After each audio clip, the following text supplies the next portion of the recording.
Welcome back to Nostalgianomics. You asked for it, we brought it back. The top 5 investments you can make in August 2024. Now, I'm not going to lie to you, this is a tough market right now. It's hard to find things that are screaming buys, but I found a few.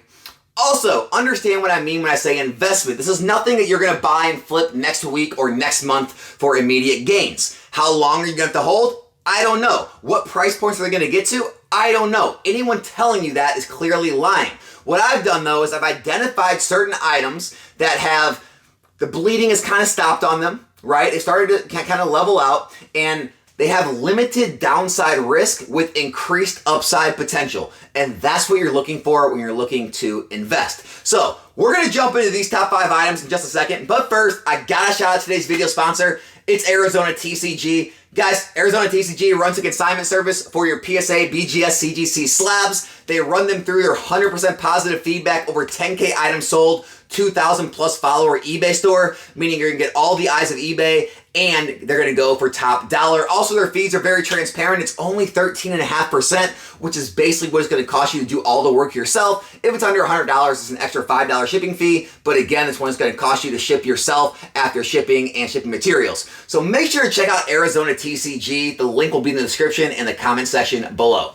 Okay, first up, I think we finally reached a point where the alt arts have come down enough. They've given back some of their gains. Every YouTuber who was against them has already come out and made their alt art crashing videos. And I feel like we finally reached a point where we're starting to see some stagnation. We're starting to see them find a higher low.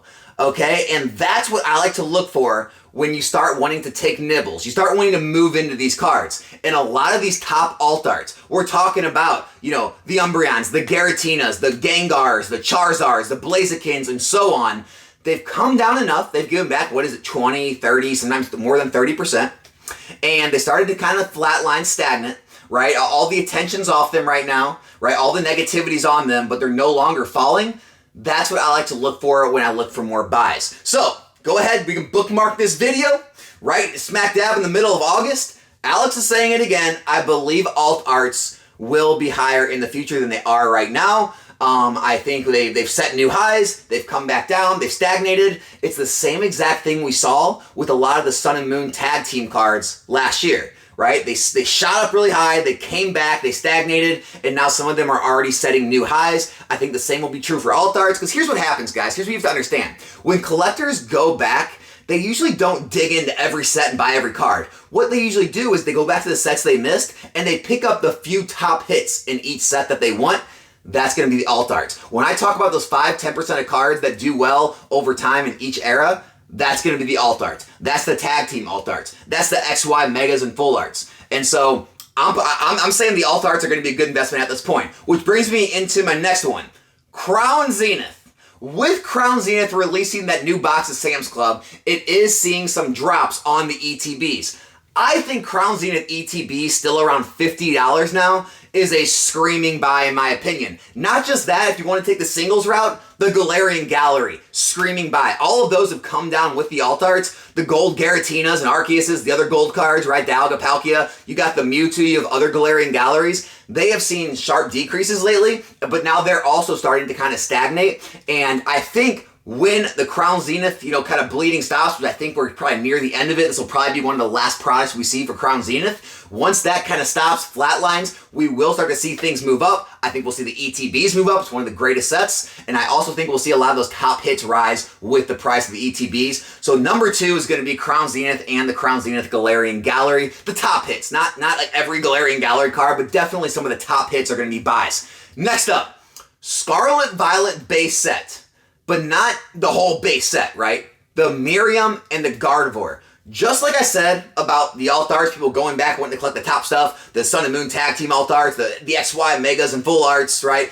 When people go back and collect these cards in the future, they're going to want the top hits, the top SIRs. That's the Miriam, that's the Gardevoir. Also, when you go back and look at history, go look at the worst hits from the worst sets. Look at the Steam Sieges, look at the Gardevoir. Look at the Crimson Invasion, look at the Rainbow Rare Gyarados. Look at the Darkness Ablaze, look at that Charizard, right? Go look at base set Sword and Shield. Go look at the worst hits from the worst sets. they usually stabilize in the 20s. You have Gardevoir and Merriam down in the mid to lower 20s right now. So the downside risk is now so low that it just makes sense, right? Well, what's your downside risk? Maybe they fall another 10, 20%, hit 20, hit $19, right? Your upside potential, if Scarlet Violet doesn't get reprinted, or if, it just starts to rise, becomes 110, 120, 130 a box, the odds of those cards going back to $30, $35, $40 is so much more likely than them going under 20 at this point, which means positively geared risk to reward ratio, it just makes sense. I'm not saying these are going to the moon tomorrow, but if you're looking to put money to work, this is a good play with limited downside risk and good upside potential. So Merriam Gardevoir from base set seem very undervalued. Next up, Paradox Rift. Paradox Rift pretty much as a whole. This is the second most stacked set in all of Scarlet and Violet. Paldea Evolved is the only set to have more SIRs and IRs in it. Paradox Rift is number 2, but Paradox Rift has something Paldea Evolved doesn't have. Increased hit rates. That is the first set they increased the pull rates. So SV Base, Paldea, Obsidian, they were all 1 out of 32 packs for SIRs. Paradox Rift became 1 out of 48 packs. And so yes, Temporal Forces Twilight Masquerade have increased the pull rates even more. However, Paradox Rift is much more stacked than those sets are. Meaning, some of those cards are as hard to hit as some of those cards in the other sets. So, Paradox Rift, with some of the Pokemon it has, with the Roaring Moon, the Iron Valiant, the Altaria, you got the Groudon in there. That set, I believe, is so undervalued, still around $100 a box. The only reason it's that cheap is there's still a supply glut in the market. A lot of distributors have more Paradox still than some of the other sets. It seems it was printed a little more. However, once that supply runs out, you will see this set move. Also, I feel like a lot of the singles have stabilized, right? They've fallen, they've come down off all their highs, and they've kind of started to go flatline, right? Roaring Moon, the Iron Valiant, a lot of these cards, they've really stopped seeing those major dips, which means those could be poised for a pickup too. Though, seeing the top hit in the set, a $50 hit, I understand we see that with some of the earlier sets, but a card that's actually hard to hit in Paradox, it seems low to me. And so a lot of the top hits in Paradox, also the Paradox booster box cases themselves, that's getting my number 4 spot. And number 5, I had to throw a curveball in for you guys. You ready? I'm going to say it. And this is like the running joke in the Pokemon community. Right here, baby. Can you see it?